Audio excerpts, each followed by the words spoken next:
Hi అండి, very good evening. నా పేరు VamsiSKrisshnaa. నేను clinical hypnotherapist and consciousness coach. So last week మనం మాట్లాడుకున్నాము బిలీఫ్ సిస్టమ్ గురించి. అందరికి గుర్తుంది కదా? Right. So belief system very very very important aspect of a person success. ఒక మనిషి సక్సెస్ అవ్వాలి అంటే వాళ్ళ బిలీఫ్ సిస్టమ్ సక్సెస్ ఓరియంటెడ్గా ఉంటే మాత్రమే సక్సెస్ అవ్వగలుగుతాడు అని లాస్ట్ వీక్ చెప్పుకున్నాము, right? So I will explain more. అసలు బిలీఫ్ సిస్టమ్ ఎలా ఏర్పడుతుంది, అసలు మన లైఫ్లో ఎలాగా ఇన్ఫ్లుయెన్స్ అవుతాం మనము, ఆ ఇన్ఫ్లుయెన్స్ వల్ల మన లైఫ్ ఎలాంటి చేంజెస్ తీసుకొస్తుంది అండ్ ఎలాంటి పార్ట్స్లోకి మనం తీసుకెళ్తుంది అంతా కూడా మనం డిస్కస్ చేద్దాం ఇవాళ. And you will have a very good understanding of how do you tune your mind. మన మైండ్ని ఎలా ట్యూన్ చేసుకోవచ్చు కూడా మనకు తెలుస్తుంది ఇవాళ. Ready for that? Awesome. So belief system, so అంటే మనం ఆలోచించేటువంటి పరిధి, ఎలా ఆలోచిస్తాము అది మన బిలీఫ్ సిస్టమ్ అంటే. సో అది ఎలాగ ఏర్పడుతుంది? సో ఒక కాన్షియస్ ఒక థాట్, ఒక ఆలోచనని ఎక్కువగా మనం నమ్మటం మొదలు పెడతాము, దాన్ని కరెక్ట్ అని మనకి మనం ప్రూవ్ చేసుకుంటూ వెళ్తాము, జస్టిఫై చేసుకుంటూ వెళ్తాము, అవి మన బిలీఫ్స్గా ఏర్పడతాయి. సో అది నిజం అవ్వచ్చు, నిజం కాకపోవచ్చు. బట్ నేను ఒక విషయాన్ని గట్టిగా నమ్మటం మొదలు పెడితే అది నా బిలీఫ్ సిస్టంలోకి ఒక ఫ్రేమ్వర్క్లో వచ్చేస్తుంది. ఫర్ ఎగ్జాంపుల్, మన తూర్పులో సూర్యుడు ఉదయిస్తాడు, చిన్నప్పటి నుంచి మనం చదువుకున్న విషయం ఇది. కానీ సూర్యుడు మనకి తూర్పు, పడమర, ఉత్తరం, దక్షిణం మన భూమి మీద ఉంటూ మనం అలాగా ఏర్పరచుకున్నాం. కానీ భూమి తిరిగే పద్ధతి ప్రకారంగా ఈస్ట్ వెస్ట్ అని మనం చూసుకున్నాం. డైరెక్ట్ ఎక్కడ కూడా మనం ఎర్త్ పైకి వెళ్ళిన తర్వాత మనకి ఇది నార్త్, ఇది సౌత్ అని కనపడదండి, అవునా? సో మనం నమ్మటం మొదలు పెడతాము సూర్యుడు తూర్పును ఉదయిస్తాడు అని చెప్పి. సో తూర్పు అనేటువంటిది ఏంటి, రియల్గా ఎగ్జిస్టెన్స్లో ఉండదు. మనము ఒక మార్కింగ్ పెట్టుకున్నాము, ఒక చిన్న ఎక్స్టెన్షన్ పెట్టుకున్నాము. Okay, right. So reference point అది తూర్పు, ఇది పడమర. సో సూర్యుడు తూర్పు నుంచి పడమర వైపు వెళ్తాడు అనేటువంటి ఒక బిలీఫ్. అది ఫ్యాక్ట్ అని చెప్పాలంటే అసలు నార్త్, ఈస్ట్, సౌత్, వెస్ట్ అనేటువంటివి లేనే లేవు మనం పెట్టకపోతే, అవునా?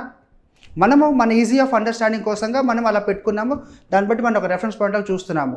సో అది వాడుకలో చాలా ఉంది, బట్ అది నమ్మాలా వద్దా అనేటువంటిది మన చేతుల్లో ఉంటుంది. నమ్మచ్చా లేదా మన చేతుల్లో ఉంటుంది. అందరూ అన్ని నమ్మరు కదా. నమ్మనంత మాత్రాన వాళ్ళ లైఫ్ ఒక రకంగా మారిపోదు, నమ్మినంత మాత్రం ఒక రకంగా మారిపోదు. కానీ ఈ నమ్మకాలు ఏవైతే ఉంటాయో అవి మన లైఫ్ యొక్క డైరెక్షన్ని డిసైడ్ చేస్తాయి. ఫర్ ఎగ్జాంపుల్, నేను సక్సెస్ఫుల్ పర్సన్ని, నేనేం చేసినా నాకు అంత అదృష్టం కలిసి వస్తుంది, నేను చాలా మంచివాడిని, నేను చాలా మంచి పనులు చేస్తాను, ఈ నమ్మకంలో గట్టిగా ఉన్నవాడు ఎప్పుడు అదే యాటిట్యూడ్లో ఉంటాడు. అదే ఒకవేళ నాకు అస్సలు లైఫ్ అంతా బాగోదు, నాకు ఎప్పుడు ఇంతే, మా ఫ్యామిలీ అంతా ఇంతే, ఎప్పుడు నాకు మంచి చూడలేదు, నేను ఇంతే, ఎప్పుడైతే మనిషి ఈ థాట్లో ఉంటాడో ఆటోమేటిక్గా వాళ్ళ లైఫ్లో చూస్తే సక్సెస్ కనపడదు. ఎక్కడ కూడా సక్సెస్ అనే కాదు, అకంప్లిష్మెంటే ఉండదు. అకంప్లిష్మెంట్తో పాటు అసలు ఒక పర్సన్ ఒక యాక్షన్ కూడా తీసుకుంటాడే లేదా అనేటువంటి దాంట్లో ఆగిపోతుంటారు చాలామంది. ఎందుకులే, మనకి ఎటు వర్కౌట్ కాదు, ఎందుకు చేయాలి, ఆ స్టేట్లోకి వెళ్ళిపోతుంటారు మనిషి. ఎందుకు? వాళ్ళ బిలీఫ్ సిస్టమ్ ఆల్రెడీ వాళ్ళ మనసులో పడిపోతుంది ఒక థాట్, నేను చేయగలను, నా వల్ల కాదు, అయినప్పుడు చూద్దాంలే. ఆ థాట్లో వచ్చేయటంతో వాళ్ళ చేసేటువంటి ఇన్వాల్వ్మెంట్ తగ్గిపోతుంది న్యాచురల్గా. సో బిలీఫ్ సిస్టమ్ అనేటువంటిది ఎప్పుడు కూడా చాలా ఇంపార్టెంట్ అండి, చాలా చాలా ఇంపార్టెంట్.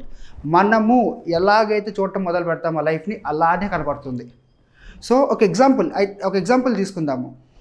ఒక సక్సెస్ఫుల్ పర్సన్, మీరు ఎవరిని చూడండి, ఒక బిల్ గేట్స్ని తీసుకున్నా, లేదంటే మన కంట్రీలో రతన్ టాటాని తీసుకున్నా, లేదంటే అంబానీని చూసుకున్నా, లేదంటే ఇలాన్ మస్క్ని చూసుకున్నా, జెఫ్ బిజోస్ని చూసుకున్నా, కానీ వీళ్ళ లైఫ్లో ఫెయిల్యూర్స్ లేవా?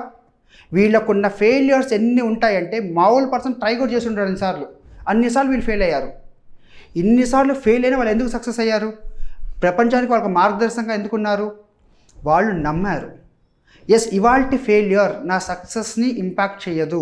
వాళ్ళ సక్సెస్ యొక్క విజన్ పెద్దది. నేను చాలా గొప్ప పనులు చేయాలనుకున్నారు, వాళ్ళు చేయగలిగారు, వాళ్ళ స్టేట్లో నుంచున్నారు. అదే మన దగ్గరికి వస్తే ఒక్క 2 సార్లు ఫెయిల్ అయిపోతే నా బ్రతికిందే, నా కర్మితే, నా రాసి ఇక్కడ ఉంది, నాది ఇక్కడ అట్లా ఉందని మనం మైండ్ని ట్యూన్ చేసేసుకుంటాము, అవునా? ఎన్నిసార్లు మీరు అబ్జర్వ్ చేశారు కదా అందరూ కూడా. చాలాసార్లు అనిపిస్తుంటుంది, అరే అనవసరంగా ఇలా ఆలోచించానే, ఇంకోలాగా ఆలోచించి ఉంటుంటే బాగుండేదే అని చాలాసార్లు మీరు అనుకుని మదనపడి ఉంటారు, అవునా?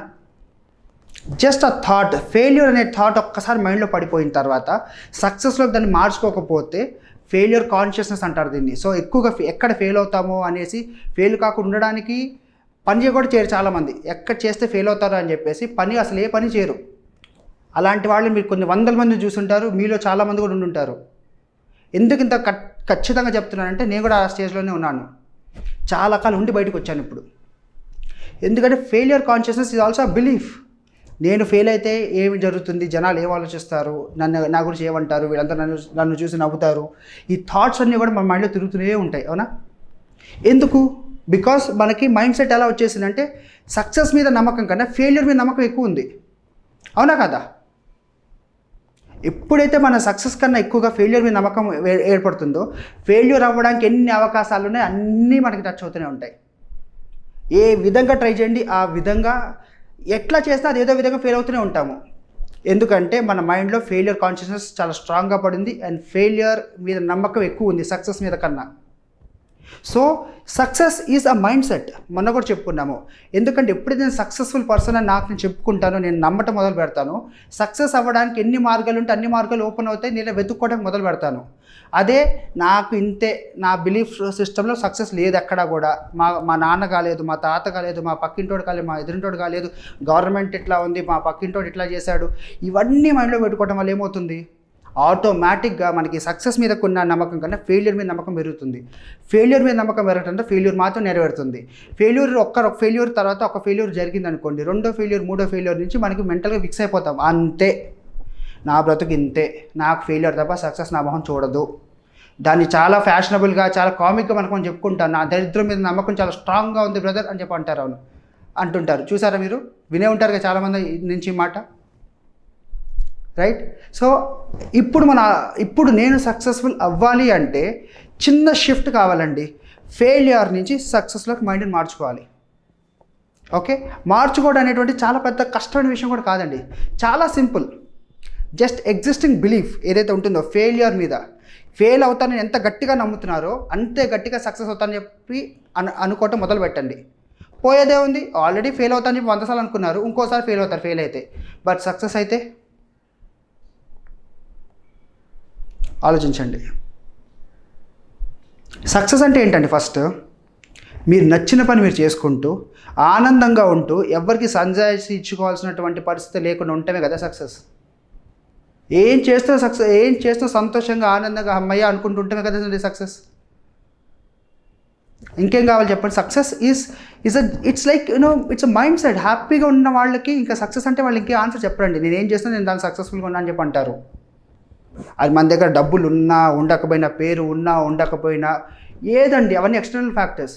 బట్ మన మైండ్లో మనం సక్సెస్ఫుల్ అనేటువంటి థాట్ మనం స్ట్రాంగ్గా ఎస్టాబ్లిష్ చేసుకున్న రోజు మనకి కంప్లీట్ సక్సెస్ఫుల్ అవ్వడానికి కావాల్సినటువంటి రిసోర్సెస్ అంతా కూడా మనకు ఆటోమేటిక్గా ఓపెన్ అవుతాయి. ఎందుకంటే మన మైండ్ సొల్యూషన్ కోసం చూడటం మొదలు పెడుతుంది, ప్రాబ్లమ్ని బ్లేమ్ చేయకుండా.